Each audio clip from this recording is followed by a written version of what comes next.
જૂનાગઢ જિલ્લાના બાળિયાહાટીના તાલુકા પંચાયતમાં પરિવાર પ્રમુખ પદે ભાવનાબેન નરેન્દ્રસિંહ સિસોદિયાની બહુમતીથી વરણી કરવામાં આવી છે।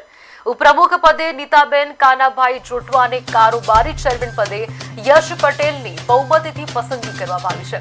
આ તકે સમગ્ર તાલુકા ભાજપ પરિવાર દ્વારા નવનિયુક્ત પ્રમુખ, ઉપપ્રમુખ અને ચેરમેનની વરણીને આવકારવામાં આવી હતી અને વિકાસના કામો આગળ વધારવા શુભકામનાઓ પાઠવવામાં આવી છે। પ્રમુખ સહિતના નવા પદાધિકારીઓએ તાલુકા વિકાસના કામો તેમજ બાકી રહેલા કાર્ય વહેલી તકે પૂર્ણ કરવાની ખાતરી આપી છે।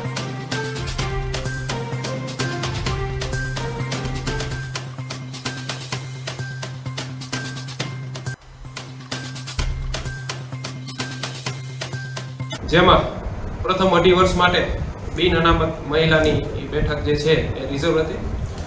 આ બેઠકમાં ભાવનાબેન નરેન્દ્રભાઈ સિસોદિયાને પ્રમુખ તરીકે વરણી કરવામાં આવેલી છે તથા નીતાબેન કાનાભાઈ જોટવાને માળિયાહાટીના તાલુકા પંચાયતના ઉપપ્રમુખ તરીકે આવતા 2.5 વર્ષ માટે વરણી કરવામાં આવી છે। પ્રમુખ બનાવ્યા છે તે બદલ ભારતીય જનતા પાર્ટીનો, રાજેશભાઈ ચુડાસમા સાંસદનો, ધારાસભ્ય શ્રી ભગવાનજીભાઈ કરગઠિયાનો બધાનો આભાર વ્યક્ત કરીએ છીએ અને જે ભવિષ્યમાં જે કામ ભારતીય જનતા પાર્ટી આપશે તે અમે સૌ કરશું, એમ જે અધૂરા છે અત્યાર સુધી જે બધા કામ તો કરેલા છે